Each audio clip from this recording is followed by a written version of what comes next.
खुलुमबाय रायजोफोर लोगोफोर नोंथांमोनखौ बयखौबो आंनि चेनेलाव बरायबाय आरो आसा खालामो बयबो मोजाङैनो दङ स' दिनैनि भिडिअ जाबाय एसे रिकुवेस्ट फैदोंमोन स' भिडिअ साकरिनि बिखये फंनैसो बुंनो कारणे स' मा ट्रेनिं जायो माबोरै मोनो स' जाबोरै CSF माबोरै मोनखो बेफोरबायदि एसे सोंनाय फैदोंमोन स' बिसोरनि सोंनायावनो दिनै भिडिअखौ बानायनाय जाबाय नोंथांमोना जुदि इन्टारेस्टेडब्ला भिडिअखौ जोबजासिम नायबाय था थ' बुंदो मा बुंनो आरो बिनिसो चेनेलनो दाख्लै आंनि चेनेलाव फरायबाय रायजोफोरना बुङो এই কারণে आं फैनो लुगैया तो बुंबाय थाबाय यार कोई भाई खासे कमेन्ट खालामबाय आरो दानसोरां रामसियारि आरो रन्जित बर' बोला भाई खानै नोंनि कमेन्ट खालामबाय आरो साकरि मागोदै नों मोननाय बेखौ कमेन्ट खालामदो आरो तो भाई खिथा प्लिज होनना रिकुवेस्ट खालामबायानो फैदो नङाबा दाख्लैनिफ्राय नांलायना दंमोन न'नि आं मानसिखौ फाइलिया होनना बेसेबां बुंदोंमोन रिकुवेस्ट खालामनांगोन न'नि मानसिखौ दाख्लै आं नांलायना थादों आं इनि चेनेलाव फाइलियाना खामा खेबदोंमोन दिनै आरो खामा खेबनायखौ सेफायनानै फैफिननो गोनां जाबाय मानोना दानसोरां भाई नोंनि रिकुवेस्टआव आं फैदो तो मा होनना बुङो जोंनि CSFआ इमान मजा साकरि माने बुंना आरो मजा माने बहुत मजा आरो तो इनि कारणे बारा एख' खालामनाङा क्लास 10 ल'सो फरायनाय जानांगौ हाई सेकेन्डारि पास ल'सो जानांगौ क्लास 10 मोनो क्लास 10 बानो मोनो बा हाई सेकेन्डारि बाबो मोनो BA बाबो मोनो कनस्टेबल रेंक एख' नङा तो जिमान हायो कनस्टेबल रेंक कनस्टेबल रेंकनि कारणे आरो CPF CRP आनो जा BSF आनो जा IDP जा BSF जा SSB जा CISF मोनसे जा जादोंबा सब दा गोदान आरो एड जाबावबाय फल जों जेथिया 2011 एप्लाइ खालामदोंमोन बे टाइमाव गैयामोन आसाम राइफला दा आसाम राइफलखौबो पेरामिलिटारि इयाव जितु स्टाफ सिलेक्शननि लिस्ट ना इयावबो एड खालामना होबाय बेबो मोजां जाबाय तो बेफोर आसाम राइफल CISF बेफोरो मोजां टप लिस्टआव फैयो आरो आसाम राइफल CISFआव फैनाय कारणे मेरिट लिस्टआव मोजांखे पास खालामनो गोनां मा जायो मोजां जानांगोन मेगनफोरा तो एक तो मेगनाथ' सोबनियाबो जेनुइन मेगनाथ' मोजां जाखानांगोन 6/6 जाखानांगोन हाइटआ 162.5 जानांगौ ST आरो चेस्ट मारै साफिसियेन्ट जानांगोन और 5 इंच फुलायनो हानांगौ आरो ओरै फुलायनो हानांगौ चेस्टखौ तो चेस्टआ 5 इंच फुलायनो हानांगौ मा खालामबाय थागोन इनि कारणे मा तो इनि खालामनांगोन कारणे फुलायनाय बारा कारणे नङा सेंग्राफोरा मिथिखायो आरो मा बुंनो फुलायनो कारणे पुसआप चिनआप बेफोरखौ खालामबाय थाबानो जाबाय आरो रानिंनि कारणे किसुमाना रानिं खालामो किसुमाना रानिं खालामनो इस्सा गैया बिराद बायो फुटबल खालामनोथ' इन्टारेस्ट दंखायोना भाई सोबबो फुटबलथ' गेलेना गाहाम मोनखायो तो फुटबल गेलेबाय थाबानो रानिंआ जालाङो प्रेक्टिस तो 24 मिनिट्सआव 5 किल'मिटार रानिं खालामनांगौ आंबो बारा खारनो हायामोन गामियाव बहुत सैतान खालामोमोन लोगोफोरखौ मा बुङो मिथिबाय जोंनि गामियाव बहुत गुवार राउन्डमोन तो जों गेजेर गेजेर कम्पिटिसन नांगोन आरो कम्पिटिसन नांबा बुङो भाई आंखौथ' रावबो खारनो हायालै आं बिराद खारनो हाखागोन बिदिनो मोना टाइमाव खारोमोन आरो 6ता जिथिया जायोना बाय खोमसियाव खोमसियाव खारबा बिराद खारगोन आरो स्पिडाव आङो खारनानै माने बेलेगफोरखौ दै गांहोयो माने बिराद स्पिडाव खारना लाबा नेङोथ' आंनि स्पिडखौ नुना बेलेगाबो खारना लायो खैथासो मोदला लानो खारना लादा नेंबा आंबोथ' नेंबाय हालिया बेनि उनाव आरो बारा बोलो होनानै औवा मोनसेनो औवा बन्द खालामनानै खारनानै हाग्रायाव हाबसोबाय आरो आङो हाग्रायाव हाबसोना थाबाथ' गम मोनलिया बाहायथ' फेब्लाया मोनहैबाय मौबा तो इसोर जितिया आंखौ पार जालाङो आं हाग्रानिफ्राय मा खालामोमोन अखारनानै दुब्लि गेजेरथि सर्टकाट मारियोमोन नुलिया खारनानै बारस'ना सिगाङाव थांना थाहैबाय आक्क' हाग्रायावनो हाबसोना थाहैफिनो आङो बै पार मोनहैनानै हाग्रा हाबसोना थाबाय बेनि उनाव बिसोर आरो हे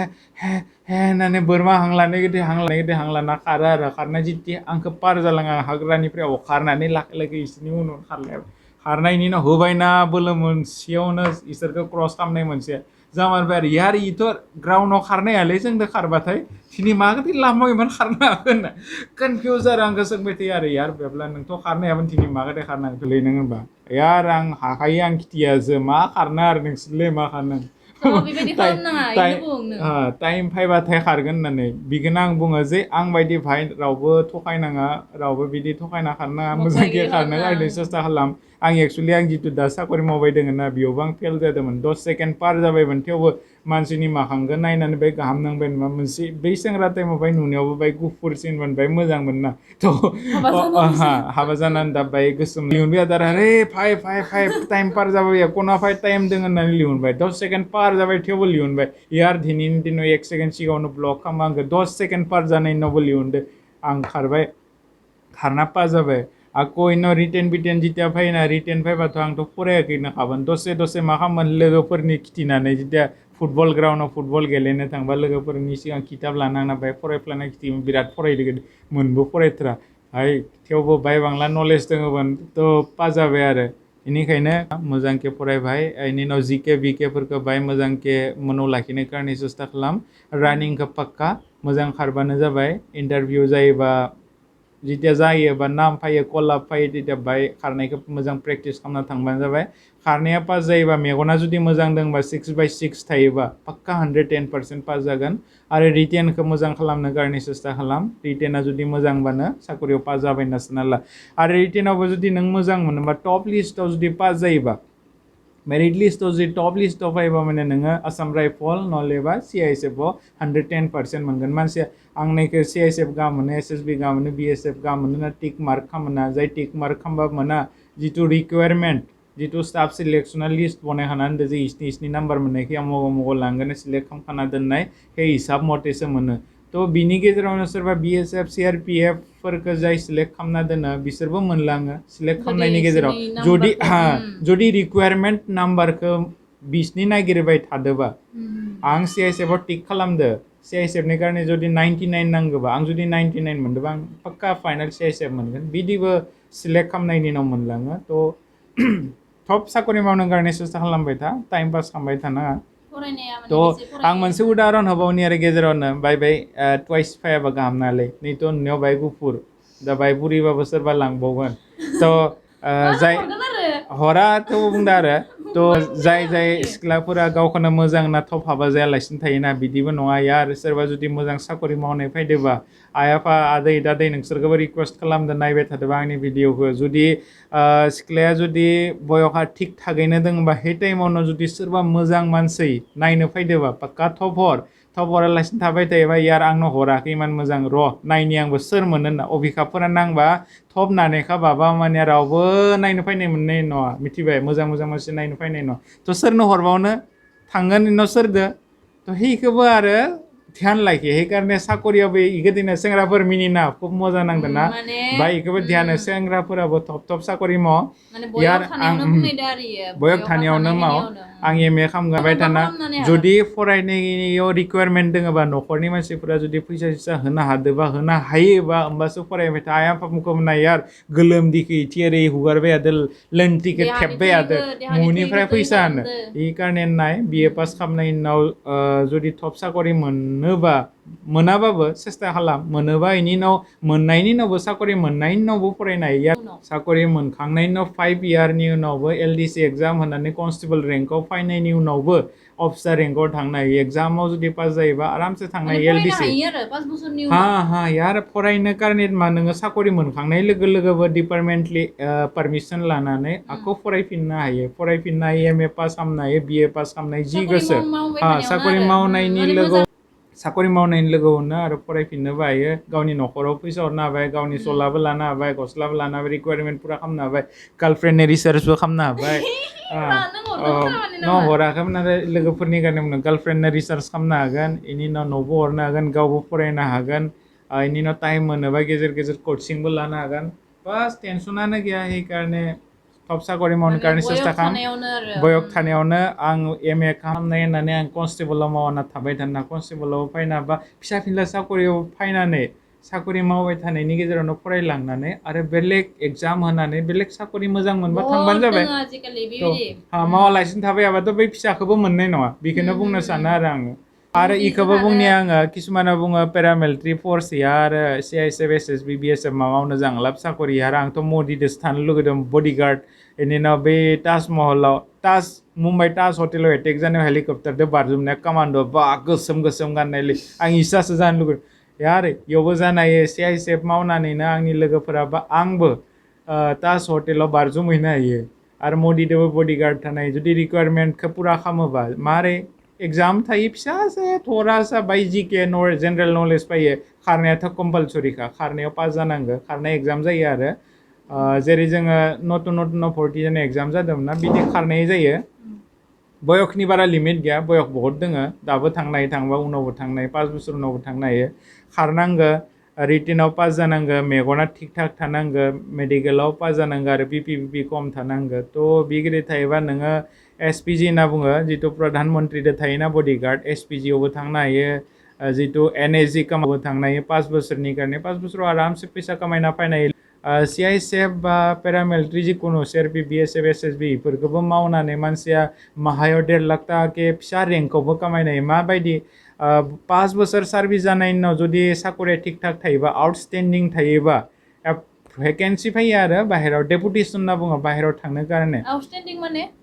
मा इयो आरो साकरिखौ नायो आरो जे इयो 5 इयार सार्भिसाव माबायदि साकरिखौ माबायदि मावदो मोजां मावदों ना मावाखै इनो ACR लिरो annual report annual performance report इनो एनुवेल पारफरमेन्सखौ माबायदि खालामदो इनि मा होनो केटेगरि थायो गुड भेरि गुड एन्ड आउटस्टेन्डिं तो आउटस्टेन्डिं बा भेरि गुड बाबो भेरि गुड 5 इयार लगातार भेरि गुड सार्भिस बा माने एप्लाइ खालामनो हायो भेकेन्सियाव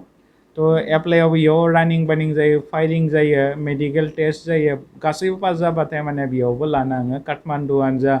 आमेरिका जा जापान जा इफोरावबो थांनो हायो फिसा फिला साकरि मावनो हाबो बेयाव 1.5 लाख 2 लाख ताका पेमेन्टबो मोनगोन प्लास इन्डियान पेमेन्टबो मोनगोन माने न'नि मानसिया मिथिनाय नङा नोङो इन्डियानि पेमेन्टखौ न'नि मानसिनोल' खिथाबाय थायो आरो आं इसिनि पेमेन्ट मोनदोंमोन नोंसोर लादो आं नांलिया आंनो नायनि उनाव बाखि 1.5 लाख मोनो गार्लफ्रेन्डनो हरबाय तो खुश लागे बस और बोलो क्या चाहिए मानसिफोरा मानो बांला बनायनो हायो माने बै बाहेराव थांनो सांगानै खासेया मोनदोंमोन खिन्थु बियो जोंखौ गारना थांनो हायिनि थांदिया तो बाय साकरिखौ मोजां लाखिबा बहुत स्कोप मोनो नों मायाव मोनदोंमोन? आं बारा साकरि मावनो गोसो गैया मा नाम नों मायाव मोनदोंमोन नेपालनि कारणे काठमान्डुनि कारणे चान्स मोनदोंमोन नायबो जादिया इन्टारभिउनि मोजां कारणे जाबाय बाय बेमार जाना होबाय आं गेजेरावनो बाय बेमार जाना होनानै आथिंनि सानाय जाना होनानै इनि उनाव थांनाय जादिया तो एको नङा दाबो भगबाना जिमानखिनि होदोंना बहुत आरो आं मोनसे गोदोर बाथ्रा बुंनि साङा बियो साकरि मावनो बिराद बायो कारन इनि ध्याना माने माइना बेलेगसो माने दखना बेपार होनोनो दखना बेपार होबा साकरि मावलिया दखना बेपार होबा सिख्लाफोर नुगोन ना माने सिगांनिफ्रायनो आरो इनि साननाय आं माने हाबा जानायनि सिगांनिफ्रायनो साननाय इ माने ठिकादार जानो गोसोमोन ठिकादार आं जानो लुगैदोंमोन आरो गोसोआ मानसिफोरा बुङो जे रायजोनि कारणे खामानि मावनो लुगैयोना आंबो बिदिनो ठिकादार जानानैनो आं रायजोनि खामानि मावनो लुगैदोंमोन रास्ता घाट जोंनि रास्ताफोरा बिराद हामा बहुत हामा कन्डिसन इलेक्ट्रिकबो गैयामोनलै जों जिथिया फिसा फिसा फरायबाय थायोना तो इ टाइम माबा केरासिननि थावनि तिल्लि जलायनानै जों फरायोबानो खानाया खामलाङोमोन पात्ताखौनो मोनामोन नै खानाया खामै खामैनोथ' गैलिया दा मा बुंनो आरो बारा डायलग मारिबाय सरि CISFनि साकरिया मा जायगायाव डिउटि गोलैयो जोंनि CISF साकरि मेट्र' ताजमहल आग्रा बेनि उनाव कयला खादान एकदम माखा गोसोम जालायो हांगार गोदै इनिया कयला खादानाव डिउटि गोलैयोमोन आरो गोलैबा माने नैसिनि गोसोम खाना लायोमोन नैसिनिल' ओमफ्राय नै मेगनखिनिया माने गोसोम जाना फैयोमोन बिनिया माने साकरि मावनाया माने माबा गाटा सिङाव एन्जर गोदै माबा जावना फैनाय गोदै बारा बुंना लासिं सिं बाथ्रा इ रायजोफोराव आइदो आरो आंदो माने आइया इ टाइमाव जोंदो थायोमोन कारगिलियाव थाबा माने जि मिनियोमोन जों बेखौ माने साकरिजों ना मा बियो खिथा रोंला आरो माने कयला खादानाव जायनो डिउटि गोलैयो खिन्थु जों दा बिनिफ्राय फार्स्ट इउनिटआनो बिनिया इनो दा इनिफ्राय जों खारग'बोनो मोनबाय दा माने जिबनाव इ जायगायाव थांनो मोनला आरो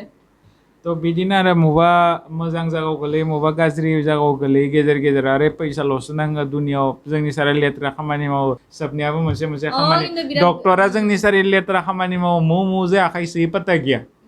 मु आखाइ सोयो मा दाङो पत्ता गैया लेथ्रा बेक्टेरिया दाङो थेवबो जे फैसा मोनो नङा होमबा फैसानि कारणे मानसिया मायबा मायबिबो दांनो कारणे तैयार बे डिउटिनि टाइमसो ना एक्चुअली कारगिलियाव बिराद एसे हार्ड डिउटि जोंनिया जायोमोन आरो नोंना दा माने दानसोरां आरो रन्जित भाई नोंसोरनि कारणे नोंसोरनि कमेन्टखौ पुरा खालामबाय आरो जुदि माबाफोर डाउट दङ पाक्का कमेन्ट सेक्सनाव कमेन्ट खालाम हाँ बुंबायनसन दिल्ली मेट्र' लाल किला ताजमहल आग्रा इजर' जेराव मिसाइल बनायो जितना सरकारि संस्थाना जिमान सरकारि प्रपार्टि सबावबो जोङो प्राय थायो अखमाव जिमान सरकारि प्रपार्टि अइल दुलियाजान नुनमाटि बङाइगाव मा होनना बुङो पावार प्लान्ट जिमान पावार प्लान्ट दङ जिमान सरकारि संस्था दङ सबावबो प्राय थायो जोङो थ' मोजां साकरि बहुत लाइट डिउटि हल लाइफ फेमिलि लाखिनो हायो आंबो दा फेमिलि लाखिना दङ गथ' गथायफोरखौ फरायनो कारणे मोजां स्कुलनि बेबस्था मोनो थ' मोजां मोजां रेकमेन्ड स्कुल खालामो दोङो आङो मोजां साकरि आंनि कारणे हामादै आं खिन्थु मावनो गोसो गैया थेवबो मावबाय थादों मजबुरियाव मिथिया जों ओरै मावबा मा हमथालाखि जागोन दोङो ओरै आं इयाव हमथाबाय दोङो आइ आरो बिखुंजों नारबाय दोङो तो इखो भाई बारा बुंलिया दिनैनि कारणे भाई सब माबाफोर जुदि आंनिया खम जादोंबा बारा जादोंबाबो कमेन्ट खालाम कमेन्टनि रिप्लाय होनो कारणे सेस्था खालामगोन और तो बारा बुंलिया इखिनियावनो फोजोबनोसै भाई नोंसोरनि आङो कमेन्टखौ फरायनानै दिनै गोसोआबो गाहाम नांबाय आङो नोंसोरनो रिप्लाय होनो आरो थप सेंग्राफोर थप साकरि मावनो कारणे सेस्था खालाम टास गेलेना टाइम बरबाद खालामबाय थाना आरो यार थप साकरि मावबासो न' खाथिनि मोजां मोननायखौ मोनगोन नङा होमबा बेखारने इनो ना माने जोंनि न' खाथियाव रावबो सिख्लाबो गैयामोन थ' बिदिनो न' आरो खाथियाव माने नोंसोरनि गामि सिख्लायानो गैखाया जोंनि दासो सिख्ला एसे गैखाया बायनि आरो आं बिनानाव गोजा इफोरखौ धान्दाबो दासो गैया आं बाहाय सबखौबो बिनानाव होनना देरफुहांदो सानखायो सबखौबो आं बिनानाव होनना सानखायो सबबो नङा नों बिनानावानो गोजा सानखानांगोन नाखा दा गामियाव जिखिनि सिख्ला दोङो बिनानावानो गोजा थ' आंनि दुनियाव जिमान नोंनि बाहेरै जिमान दं काट्रिना काइफाबो आंनि बिब' बिनानाव सब मिथिबाय नाय यार लाइफआव खेबसेल' हाबा जायो बा लाइफआव खासेल' हिनजाव जाखागोन दुनियानि रावबोथ' हिनजाव जाखानो हाखाया সেইকাৰণে हिनजावखौ खासे होननानै सानखा बाखि जिमान दङ जिमान सिख्ला दोङो सबखौबो बिब' बिनानाव आदै आब' आदै दादै सबखौबो सानना लाबानो जाबाय नङा होमबा माथो भुल बुंखो आं हामाथ' बुङाखैना नों इखौनो सान आरो बिब' बा बिनानाव बास नों मोजां रेसपेक्ट मोनगोन मानसिजों गाहाम बुंजागोन बेगिदिनो आरो थ' बारा बुंलिया भाई बड'लेण्ड बहुत थब मोनथों जय बर' हारिनि जय थ' दिनैनि भिडिअआ बेखिनियावनो फोजोबनाय जाबाय आसा खालामबाय नोंथांमोना नायनानै मोजां मोनदो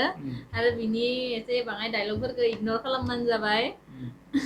नैथि खोनासंनानै नैथि हेगारना नैथि खोनासंनानै नैथि बे हेगार कमेन्टआव फैगोन थ' कमेन्ट खालाम पाक्का थ' खुलुमबाय खुलुमबाय माफ नेक्स्ट खालाम मोनसे भिडिअ लोगो मोनसिगोन स' बाय खुलुमबाय बाय